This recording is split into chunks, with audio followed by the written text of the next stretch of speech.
ndabasuje mbaye ikaze kuri Chabi Esport amahoro y'Imana abane namwe aho muhereye hose mu bice bitandukanye bifurize gukomeza kugira ibihe byiza nyagasani abane namwe. Reka twiganire ku makuru yacu y'imikino agezweho muri aka kanya. Ikipe ya Manchester United ikaba imaze gutangaza amasaha yashize umukinnyi Reni Yoro umufaransa w'imyaka 18 gusa waje mu ikipe ya Manchester United avuye mu ikipe ya Lille mu gihugu cy'Ubufaransa kuri miliyoni 50 zose z'amayero, haziyongeraho miliyoni 12 za add-ons. Uyu mukinnyi akaba yamaze gusinya amasezerano y'imyaka 5 yose mu ikipe ya Manchester United, akahita ahabwa na nimero 15 mu ikipe ya Manchester United, nimero yambarwaga na Nemanja Vidic.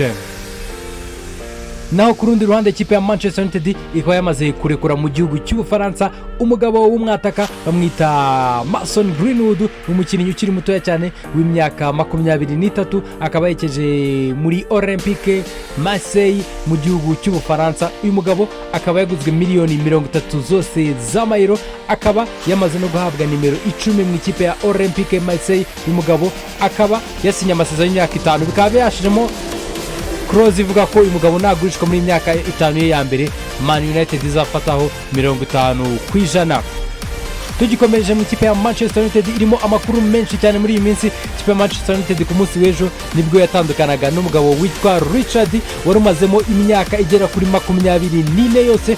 Uyu mugabo akaba yari umutoza w'abanyezamu, akaba yaratoje abazamu batandukanye nk'aba Peter Schmeichel, Van der Sar n'abandi bagaride batandukanye mu ba De Gea. Akaba yamaze gutandukana n'ikipe ya Manchester United.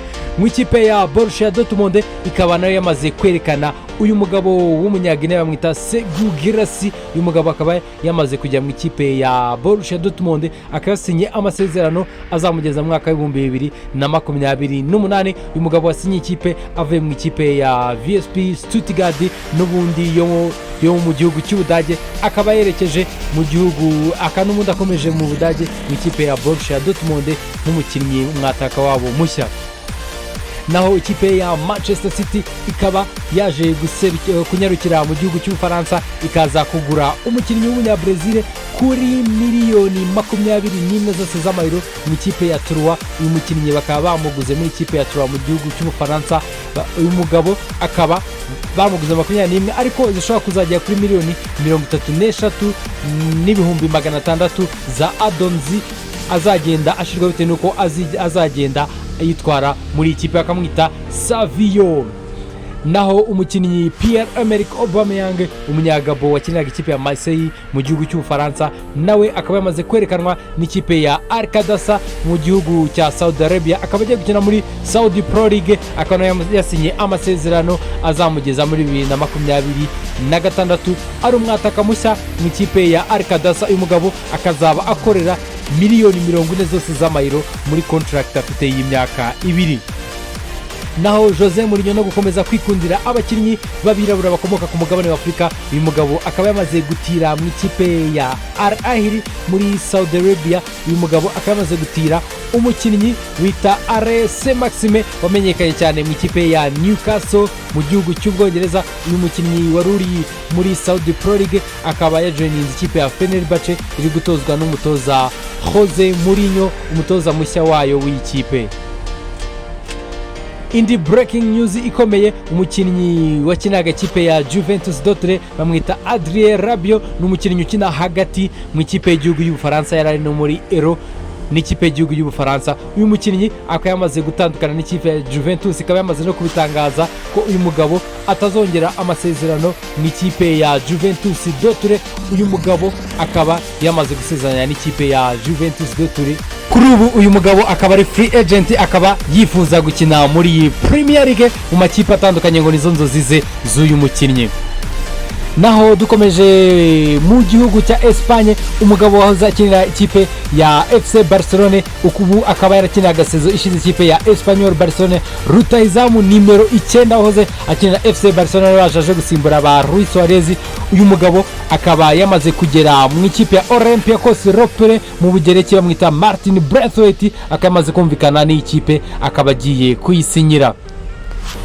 mu gihugu cy'Ubwongereza umukinnyi wakiniraga ikipe ya Arsenal bakaba bamwita Emil Smith-Rowe. Uyu mukinnyi akaba nawe biteganyijwe ko ashobora kwerekeza mu ikipe ya Crystal Palace, ikaba yamaze gutanga bid mu ikipe ya Arsenal bategereje kureba ko uyu mukinnyi yayemera, kuko ikipe ya Fulham yo yari yatanze bid mu ikipe ya Arsenal biza kurangira bidakunze. Uyu mugabo aracyari mu ikipe ya Arsenal, niwe ugomba kugena amahitamo yahazaza he muri kariyeri yiwe.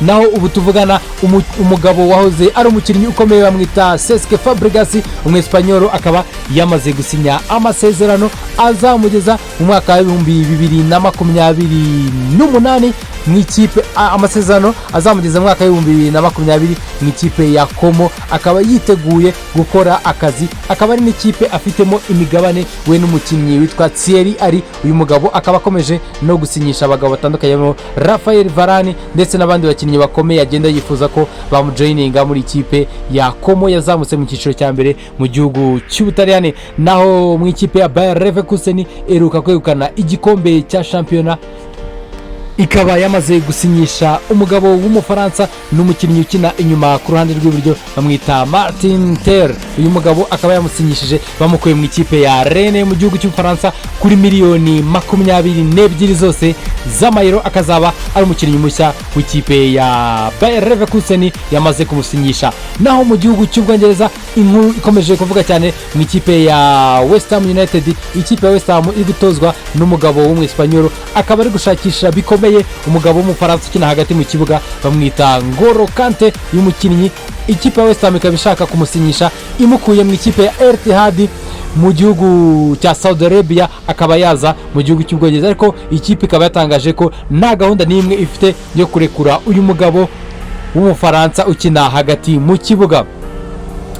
Naho ikipe ya Olympique Marseille ikaba imaze kwakira bid y'ikipe ya OGC Nice miliyoni 5 zose z'amayero, ikaba ikipe ya Nice imaze kuzitanga mu ikipe ya Marseille ivuga ko ishaka uyu mukinnyi wo mu right back w'umufaransa amwita Jonathan Kroos.